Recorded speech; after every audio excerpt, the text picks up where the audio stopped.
flagship store of Glorieta 4. Wow! Starting in January. OG yan, OG. Glorieta 4 is a special venue for us. It was our second venue in the Philippines. And Glorieta 4 was our most successful venue, which actually birthed all other time zones after that. Without Glorieta 4, there would have been no time zone in the Philippines. So Glorieta 4, hopefully, if it's on schedule, will open by May, June of next year.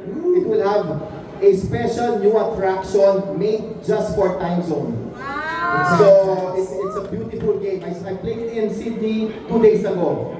So it will be here for Glorieta 4 by May or June of next year.